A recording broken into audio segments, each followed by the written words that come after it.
Hey Murph, nice tie. Hey, listen, we've spoken about this before. You can't inspect houses with me.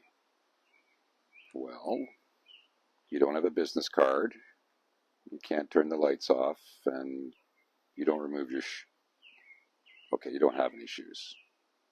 But just wait in the car for me. I'll be 2 minutes, yeah. And if you see any buyers and sellers, let them know we're going to fetch them a great deal. Attaboy.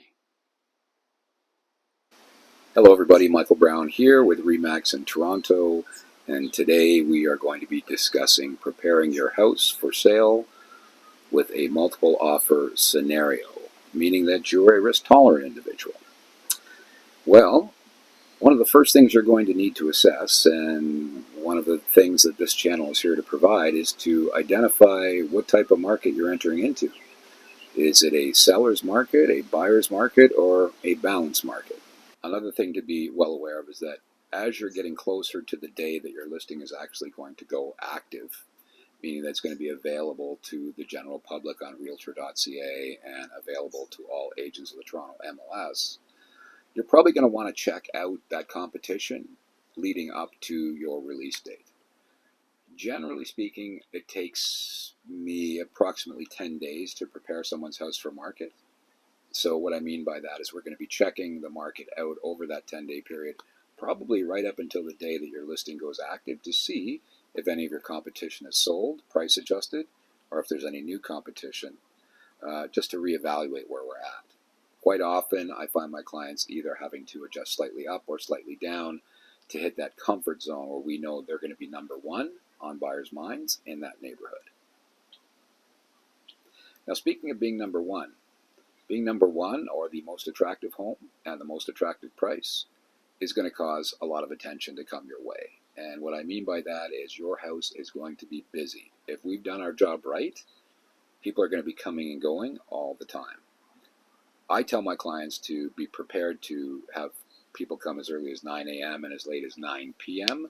And I'm quite all right if they lock it down before and after that time, because in most cases, they're going to be quite busy with visitors. And speaking of those visitations, it often might make sense for you to consider moving out of your house for that 1 week period. Perhaps staying with friends or family, and in some instances, folks have even rented a hotel. Some of my listings have gotten well over 100 showings, and in some cases over 150 during that 6 or 7 days that they're on the market, and you can imagine just how, well, what an upheaval that can be for most people. So certainly having a place to go during your showing times, if not for that entire week, I think it leaves my clients in a much better state of mind come offer day. Now, that could be determined as one of the cons of pricing your house for multiple offer. One of the famous quotes from my clients was, "Geez, Mike, it's a complete gong show here." And what she meant by that was people were coming and going. Sometimes agents were arriving unannounced. Buyers were coming with 6 or 7 family members. This can be an upsetting thing to witness when your house is for sale. I mean, look, you've got a lot of balls in the air when you're thinking about making a move in general. So to have these numbers of visitors coming and going from your house, it can leave an unsettling feeling, for certain. That's why I recommend find an alternative place to hunker down for that week until offer day arrives. Now, the obvious pros of taking this approach to the market are going to be on your offer date. You are going to know exactly what the market feels the value of your house is going to be, and hopefully you'll be successful in selling, and all the interruptions and inconveniences that come with listing your house for sale will be over on that date. Additionally, and hopefully, you're going to have an offer in hand that has no conditions in it. No conditions for financing review, home inspection review. And speaking of home inspection, how can you get around that? How can you be in a position where you don't have to wait for 2 to 3 days to find out if the buyer who wants to buy your house approves the condition of the property? Well, that's the pre-inspection report, and it's something that I highly recommend that my sellers who are pricing for multiple offer have done or entertain. You see, most buyers just want to know what's ahead of them in the future. And even if it's some slightly bad news, like your roof has 3 years left on it, or perhaps some of the window seals are no longer functioning properly, or your furnace is in its last 5 years of its lifespan, Once the buyer can identify what these issues are and how much it may cost them in future maintenance, they can then focus on what they feel they're prepared to pay for your house, putting them in a position where they no longer need that condition. And that's the true benefit of having a pre-inspection report.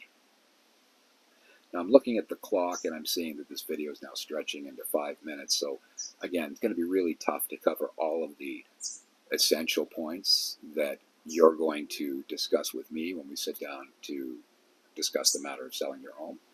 These are just a few of the essential things that are going to help you identify whether or not you can tolerate pricing your house for multiple offer. In the episodes to come, we're going to dive a little deeper into that. And if you have any questions that you feel I haven't covered yet, or you're just dying to get the answer to, you know what you can do. Leave that question in the comments below. Hit me up with an email. You can give me a call. I'd be happy to talk to you. Speaking of inventory, looks like the numbers are rising, modestly, but they do seem to be on an upward trajectory. And it's quite possible that that recent 25 basis point bump by the Bank of Canada is causing people to reconsider whether or not they're a homeowner for the long term or if they have to take a pause and reevaluate their finances. I mean, let's face it, that 25 basis point just ends up sending more money back to the bank and less in your pocket on the payment side of things. So I do believe that some people are giving consideration to becoming home sellers, and I think we're starting to see that in the marketplace. Are we going to get to that 2,500 mark, which I feel is the balanced market in the 416? I think it's still a little too early to tell, but stay tuned to this channel. That's where you're going to find out. So let's get to those numbers.